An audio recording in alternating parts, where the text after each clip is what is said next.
Ahead of the 2024 general elections, civil society organizations are joining forces to develop a plan of action regarding the Electoral Amendment Bill. They are hoping for meaningful electoral reforms to hold elected representatives more directly accountable. So, what is this all about? Let's find out now.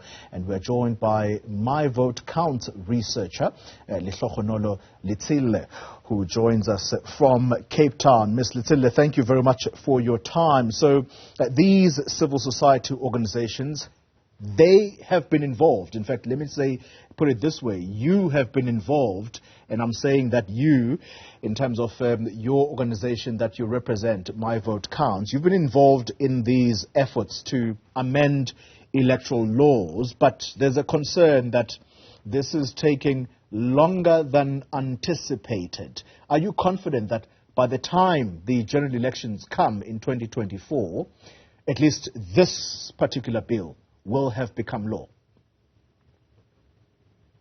Thank you so much for having me. I mean, we are at that quite precarious situation where we are really not certain where we are heading with this amendment bill in particular.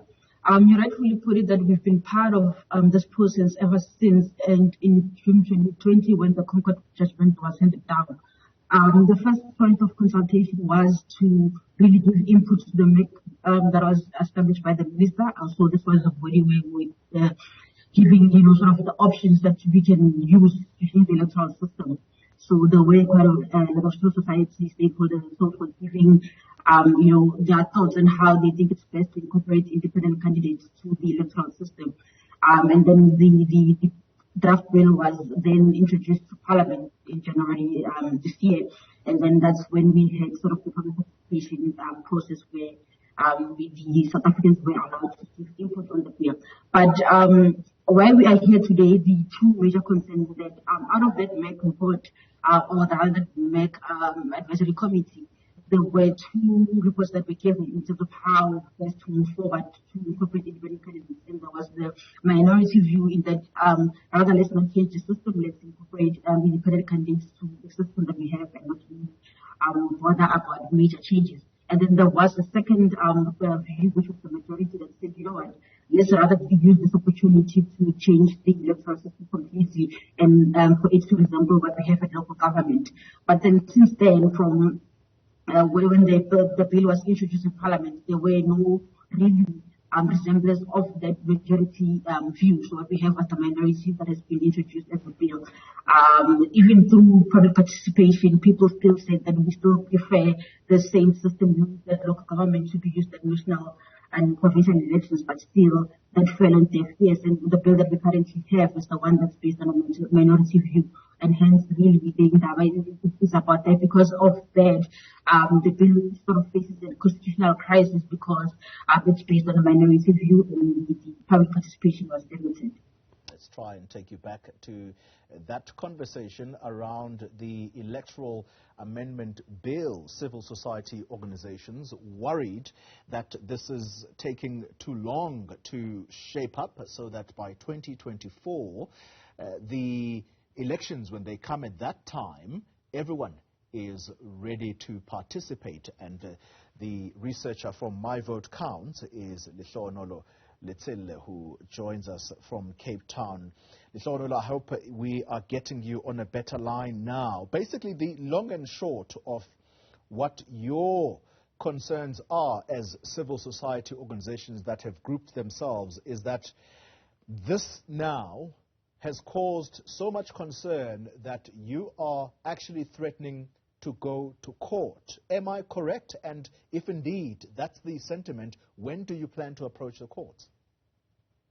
Thank you so much, Foley. I do apologize for the sound on my part. And hence the Indaba on Friday, really that's when we're just going to discuss and develop a plan of action and how we respond to a potentially unconstitutional bill. As I said, that the concerns really are around public participation. We are not given opportunity to really influence, how the bill is shaped. And the bill is actually at its final stages. So we're really hoping that we might get a tiny bit of, window opportunity to really engage Parliament on this, because if the bill sits out, it's really unconstitutional, really on the basis of the content of the bill itself. Independent candidates are not given a fair and equal opportunity to contest as per the Concord judgment. And then really the calculation of seats is really unfair on their part. There's quite a high threshold of signatures required for them to compete, and really how the constituencies are sort of developed for them to contest. So it's really, to an extent, quite impossible for independent candidates to really make anything of the 2024 general elections. So, really based on the content of the bill and the public participation process, we're really facing a constitutional crisis as far as the bill is concerned. And if we really do not get through to Parliament, really the only avenue might be litigation to avoid really bad elections come 2024. Yeah. Where do you feel that Parliament is failing in this process? I think the initial steps, there was a MEC report that was handed. This was based on consultations from civil society and aspects to really inform how the system should look like, including independent candidates. So there was a minority view and a majority view. So with regards to the minority view, it just states that we can simply include independent candidates in the current system, and there'd be no need to really change the whole legislation around it. But however, there was a majority view, so this was favored by most of the panel within that advisory committee to say, rather we completely use this opportunity to completely change the electoral system to reflect what we have at local government. That's where we have a constituency-based system and a PR system. That would be better to include independent candidates in that sort of system. But now what happened in developing the bill, it was really based purely on the minority view. So the bill that we currently have really does not speak to the majority view. And even in the public consultation, the meetings, people still really felt that this is an opportunity to really move to the constituency base. So Parliament completely ignored the report and completely ignored the public participation process, and that's where we are having a bill that's really favored by a minority. Letlhogonolo Letshele, let me apologize to you once again. The sound simply not improving at all. But I hope we've gotten a gist of what the worries are. Unfortunately, that line just completely failing us. She is from My Vote Counts.